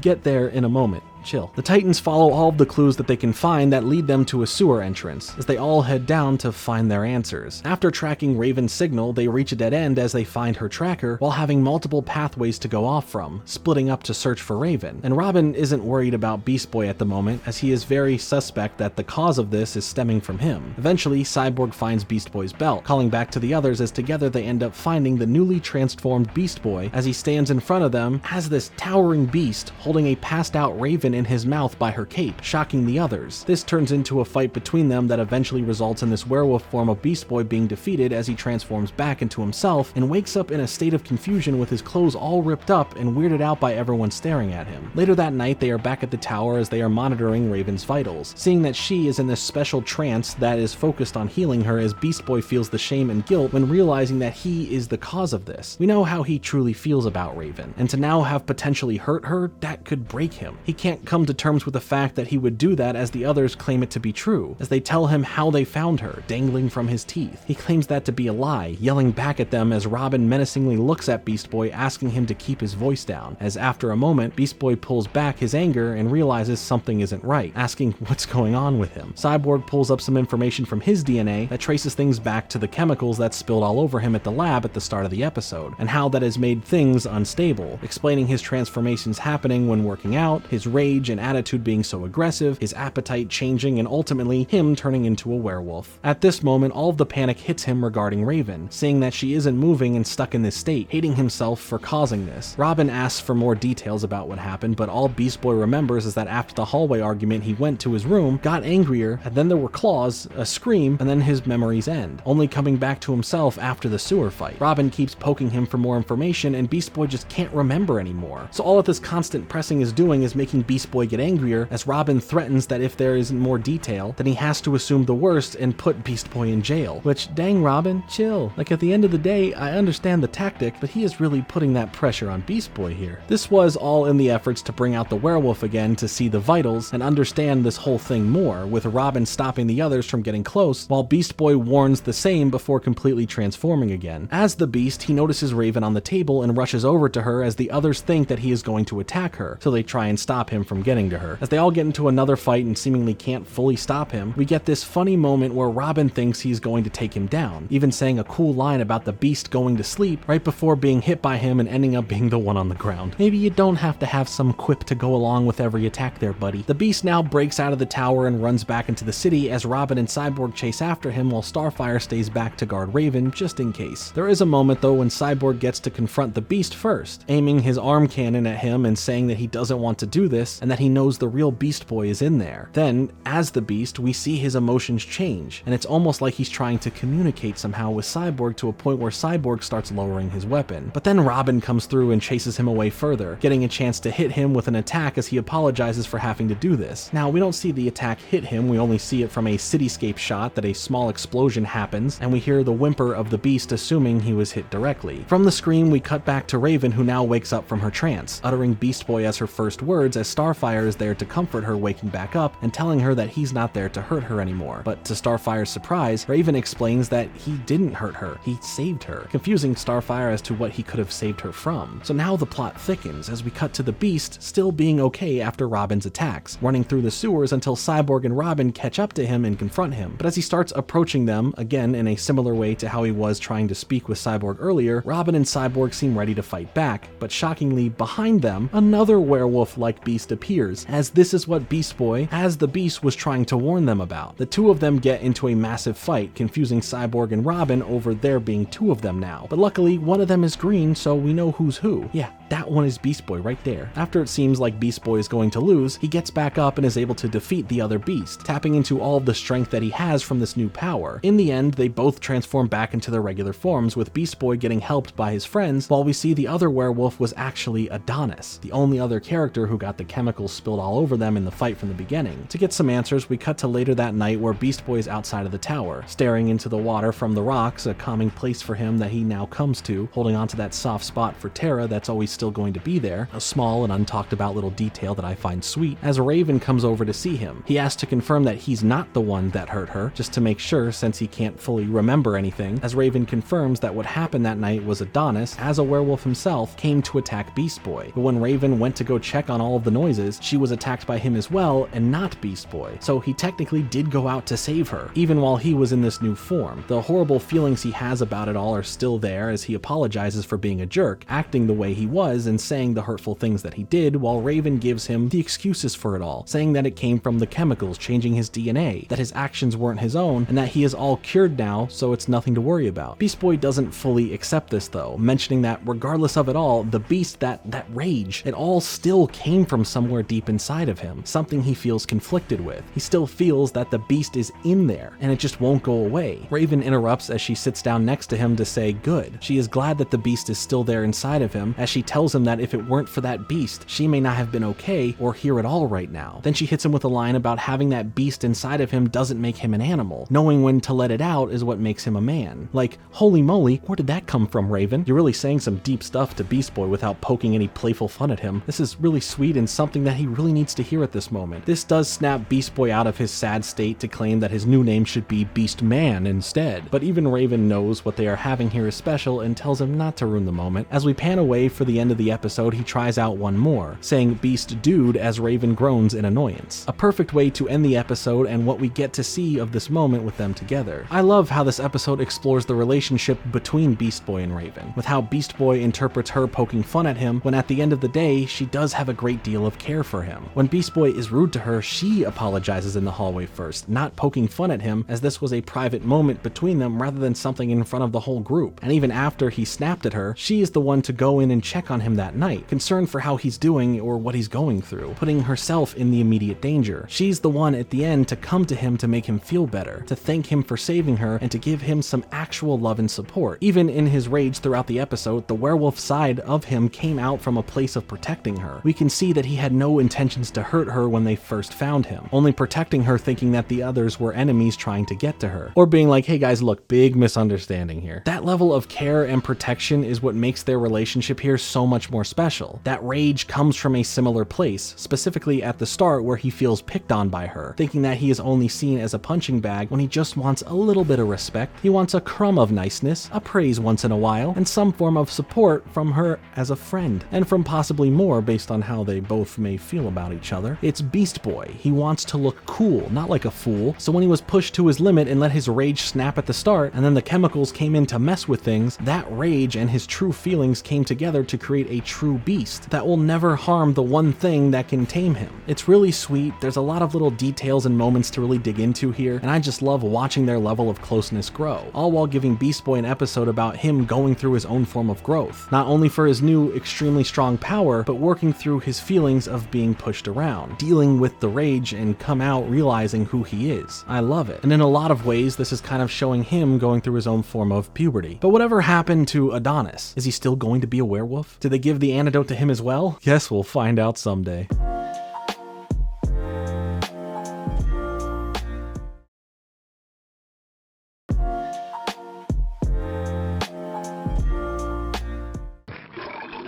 Okay, so our next episode, titled Can I Keep Him, finally deals with the whole caterpillar I've been mentioning the appearance of since we first got teased with Beast Boy wanting to keep one as a pet at the end of the Date with Destiny episode. We start things off though with the return of villain Johnny Rancid, and along with him is his new pet, a large robotic dog named Rex. The Titans are doing their best they can to deal with the dog as Johnny taunts them, even saying that his dog is kicking their, well, the joke is that he would have been saying a certain word that can also refer to a donkey, as we see Beast Boy cut him off from saying it while being transformed into a donkey. After a lot more struggling with the dog, they are able to finally defeat it, but at the cost of losing sight of Johnny, who for now has gotten away. Later, back at the tower, they all walk into the main living area to see that it is completely destroyed, with bite marks, food everywhere, and all of the electronics ruined. With the group being confused as to what happened while they were out, Robin sends the other Titans to look for whatever did this while he tries locating Johnny. On the hunt throughout the tower, everyone is suspicious about the cause of this, and when Beast Boy gives them more reasons to be suspicious of him knowing anything, he distracts them while grabbing Starfire, locking her in his room and asking for help, telling her he knows who or what trashed the tower, as he begins to explain the events of the Date with Destiny episode, mentioning killer moss caterpillar forms of the moths at the end of the episode, where Beast Boy wanted to keep one as a pet, but was told not to. But then he reveals that he did in fact keep one and introduces Silky to her. Starfire is a bit grossed out by Silky and worried about knowing this information, but things get more complicated when Beast Boy asks her to take care of Silky for a while and to keep him a secret. He worries the others are going to search his room, and he needs help in general so the others don't force him to get rid of Silky. She's reluctant to do so, but once she holds Silky, all of her grossed out feelings and worries go out the window as she falls in love with the little fella, having a whole daydream about essentially being his mother, raising him, and watching him graduate from school. It's all very touching. They just grow up so fast. But now back to reality. Beast Boy sends them out of his room before the others come to inspect everything, leaving her to deal with a crying baby-like pet and no clue what to do. After trying to stop Silky from crying, she realizes that he's just hungry and just needs some food, but all of the options she offers aren't what he wants. That is until she tries something from her planet, Zorka berries, claiming them to be irresistible, and she was right, as after having one, he just can't stop eating them, surprising Starfire when she turns back around to him that he is now several times larger in size, trying to now get him to spit them all back up to hopefully return to regular size, all while she gets a knock on the door from Cyborg and Raven. She tries coming up with excuses since she was originally helping them look for the cause of the main problem, saying her room is all looked through and good, but a loud noise has them all check anyway, and as to Starfire's surprise, Silky is nowhere to be found, claiming that her room was just messy and that's what's been going on in here, blaming the destruction of her curtains to be from some made-up holiday from her planet about hating on drapes, playing into it by attacking them and just blowing a hole in the wall. Man, the constant repair and reconstruction costs of this building must be adding up heavily and fast. As the others go off to spend the night searching for some answers, Starfire realizes that Silky had eaten his way through her floor and escaped into the rest of the tower, as she gets caught by Robin in the middle of the night, acting suspicious when she is questioned by him over the complete disappearance of the sofa. While Raven and Cyborg are still looking, he ends up getting some pink slop dropped on him from the vents above, as Silky then drops down to eat his leg, as all of the others rush in to see what's happening. Because of having no balance, Cyborg falls over when trying to attack Silky back, hitting the ceiling and knocking it down onto Silky, only making him get more mad. But as the others try to attack, Starfire jumps in to protect him and admits to what's going on as Beast Boy questions what happened to Silky for him to become this big, outing his own involvement in the matter. Later on, Starfire tries to explain that Silky is a good boy and he's harmless. He's just hungry. We see more damage to the building as he literally eats chunks out of the building. But aside from wondering how the building is still standing and how it's repaired off screen so quickly, Beast Boy claims that he had no involvement in making him this large, trying to downplay being the one to keep him after they defeated Killer Moth. Robin tells Starfire that Silky can't stay here and she sadly brings him to a remote island, writing on a rock for anyone who sees it to please be nice to this monster. We get an emotional moment where Starfire has to tell Silky that he needs to stay here and that he can't follow her back, as she is in tears over having to say goodbye as he tries reaching out to keep her with him. She knows she has to let him go, but her powers end up hurting his hand so she can be let free, scaring the poor little, or rather poor big fella as he cowers and backs away, leaving a broken-hearted Starfire to cry her way back home asking for forgiveness for hurting him and leaving him here. I thought this was supposed to be a funny episode. The opening was in Japanese, but this was super emotional and sad, and I don't feel okay. Silky doesn't feel okay. But to cut the tension, an evil laugh can be heard as we pan up from Silky to see the silhouette of Killer Moth, who for some reason is on the rock island Silky happened to be dropped off at. But from there, we cut to the laughter of Johnny Rancid, who is back in a confrontation with the Titans as he has something bigger and badder than his previous mechanical dog Rex, as we've heard rumblings and the ground starts shaking with whatever this is approaching. Starfire, still heartbroken, thinks that it could be Silky, but sadly it's not. It's Rexzilla, a giant mechanical monster version of Johnny Rancid's dog, who he sends at the Titans to fight them. But that surprisingly doesn't last long, as both Rexzilla and Johnny get eaten by a giant moth, with Killer Moth riding on top of it, as Starfire knows that this is Silky, while Killer Moth calls him by his laboratory name, Larva M319, as he then goes in to attack them, controlling Silky by smacking him with a whip-like device, causing him immense pain. Starfire is too stunned to move and get out of the way, but Robin saves her as Killer Moth taunts them about what she has fed him as she verbally fights back over the love of Silky. She doesn't want to hurt Silky in any way, but a battle between Killer Moth atop of Silky versus the Titans ensues. In a moment where Raven is able to subdue Silky and give Starfire an opening to finish this, she remembers all of the moments she had together with Silky raising him, which was just like a few hours in a single day, like a day ago or so. But regardless, she can't bring herself to hurt him, especially after already feeling like she hurt him when she left him on the island. Killer Moth is able to stop Raven's hold on them, setting them free and allowing the fight to continue on. Robin is able to then get on top of Silky and get into a one-on-one fight with Killer Moth, taking him off of Silky and down to the rooftops, but Silky hits back with his gum-like sticky attacks, taking Robin out. Starfire has to make a hard decision though. Seeing her friends in danger has caused her to go and fight, even if it means hurting her precious Silky. Still, she is precise in her attack,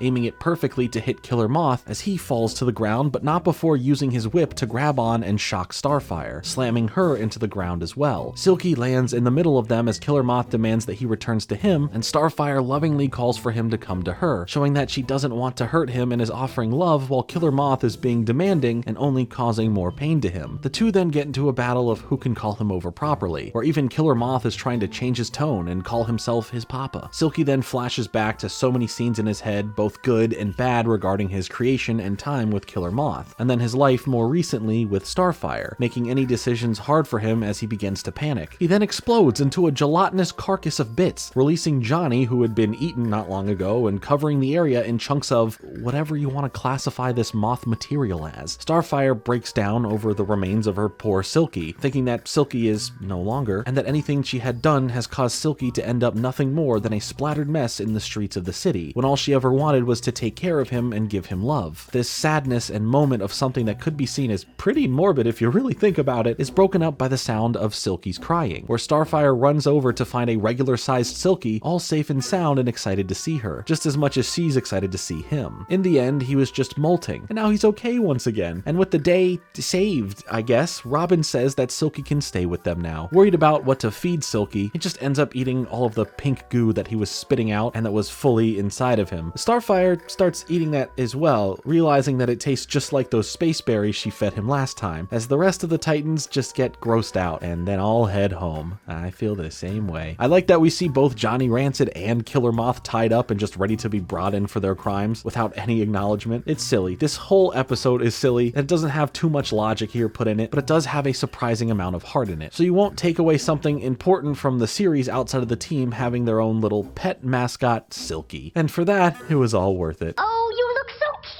Continuing things with another silly episode before things get more serious for the end of the season, we have the episode Bunny Raven, or How to Make a Titan Animal Disappear. Yes, that's the title of the episode, and yes, it's about magic. The episode wastes no time getting into the action here, as we see the return of Mumbo, who is using his magic tricks to rob a bank before the Titans show up and get into a fight, leading to Raven being sick of his magic tricks and wants to show him some real magic. But this only backfires, as he then is able to capture Raven within his secret hat vortex, leading to all of the other Titans trying to save her, but also getting sucked in, as Mumbo no longer has to deal with the Titans outside of his hat. We see Raven then fall further away from her friends within the vortex, and then it's revealed to the audience that she has now been turned into a bunny. This gets told as if it were an act on stage as the warm-up act. Mumbo's Menagerie, or a Cottontail Woe, sees Bunny Raven confused as to what's going on, meeting a playing card named Any Card, referring to the pick a card, any card magic trick, clever, as he explains to her that she can't escape from this place with her magic, as Mumbo is the only magician allowed here in this hat realm of his. This would be considered like a pocket dimension, right? Or I guess like a top hat realm, but the giant hand of Mumbo comes reaching into an opening from above that works both as him reaching into his hat and a spotlight for the main stage that Bunny Raven is on within the hat, as he then grabs her up by the ears, telling her that she will be a part of his big performance later, whether she likes it or not. I'm assuming she doesn't. The other Titans find themselves wandering through a city-like area within the hat realm, as they find a sign that lets them know that Mumbo has a show and it's going to star Raven as his assistant. So at least she's not just going to be the rabbit being pulled out of a hat trick here, so that's a pretty good promotion. Good for her. The magic world is cutthroat, and this could be her big break, the moment that she truly needs. Anyway, the Titans run inside to find a caged up rabbit Raven, as they figure out what's going on a bit, with Mumbo appearing to them to place Raven within another hat, within the hat that they're already in, starting a battle between the Titans and this Jumbo Mumbo here, trying to stop him and set Raven free. The animators seem to really have some fun within this episode as well, as we get some wackiness thrown into the fights along with some good comedic reactions to the situation. Mumbo is using a bunch of his tricks that he has up his sleeve to deal with the Titans, and at one point he has Beast Boy locked up while he takes the other three and shuffles them between some cups, telling Beast Boy to pick one and call the right Titan underneath to set them free. And luckily, after naming all three but choosing Robin's name last, Mumbo reveals that no matter what, he would have been half right, as Robin is revealed, but now as a monkey, then Starfire as a tiger, and Cyborg as a bear. But they made him wear the tutu from that other episode. He just can't catch a break. But it is really funny here that Beast Boy is the only one on the team that can usually take the form of an animal, but here is the only one who currently isn't an animal.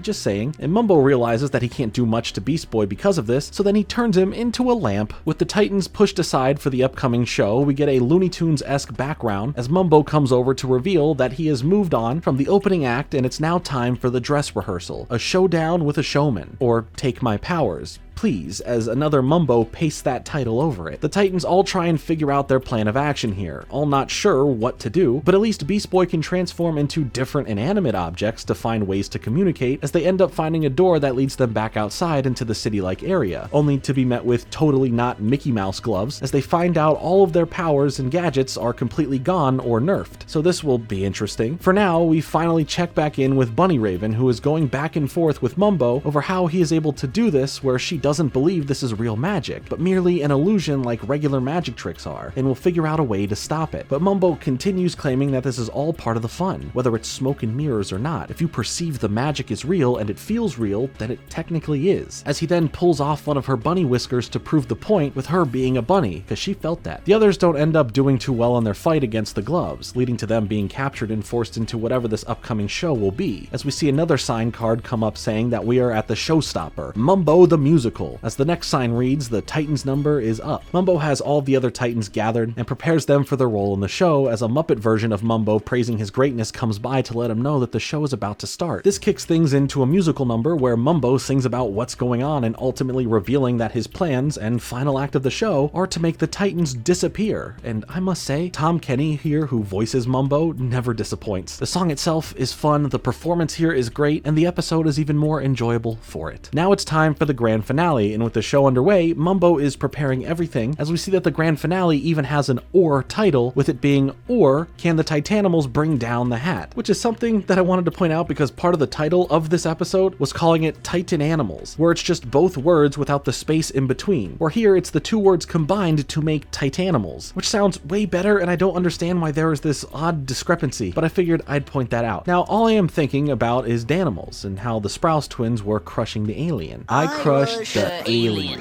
Anyway, the whole crowd for the show is just various versions of Mumbo watching. We even get a reference to Statler and Waldorf, the Muppet characters who heckle from the theater balcony, which is just funny, with the Titans here trying to figure out what they could possibly do to stop Mumbo, as he takes them on the stage one by one to force them into his act in various ways. But in the end, Mumbo still has the final act to prepare them for, as all of that was just the appetizer before the meal. Sometimes you just can't go to Outback and get the steak, you need the bloomin' onion. With limited time left, Raven understands that even if what's going on isn't real, it is real in here, and they need to pull off an even larger trick to truly defeat Mumbo at his own game. Thinking quickly with paint and having Beast Boy become a paintbrush, which I'm sure is going to get awkward here, they are then presented on stage and met with boos as the audience or anyone in front of them cannot see them, confusing Mumbo as to what's going on. We see all of the Titans from the back are still completely visible, but they have painted their fronts to match and blend in with the cage, curtain, and floor to seem invisible from a front viewing angle. As Mumbo leans into Raven's cage to look closer to see what's going on and what's ruining his perfect little show here, she uses this as the prime moment to attack, giving Mumbo a swift, furry kick of fury right to the face, knocking him out of his hat as the Titans, along with a bunch of stolen money from the bank, come vortexing back out of his hat as well. The Titans are all human again. They're able to stop Mumbo from running away, and all of the Mumbo variants within this hat world are truly impressed at the finale, despite it being at his own expense. Raven takes his hat away from him as Mumbo seems to be impressed with how Raven pulled off something so cool and can't understand how she did it, as she of course responds with a magician never reveals their secrets, then spinning on Mumbo's top hat and giving Mumbo a wink, only leading to him feeling sad that he was defeated. And how do you not figure out the trick? It was just paint. You really have to admire Raven's attitude and growth this season, and despite this being a silly episode, her character shines here as she is still very much the powerful and dark Raven she always has been, but is a bit lighter when it comes to offering some retorts or even some of the cheesy one-liners. I think it's great, and she usually gives out some of the best dialogue in these situations. The episode comes to an end right there, and yeah, there's not much to take away from it. It's just a good time. I like that we get to see the ego that Mumbo has regarding how great he is as a magician, creating this whole world that is nothing but praise for himself to himself, leading to so much to speculate as to why he would be this way, getting a silly little look into who he is just a little more. Mumbo's a pretty fun villain that allows the show to get creative with its visuals and have a good time without much bigger stakes at play, at least for what we've seen. We need more villainous musical numbers. They're like regular musical numbers, just more, you know,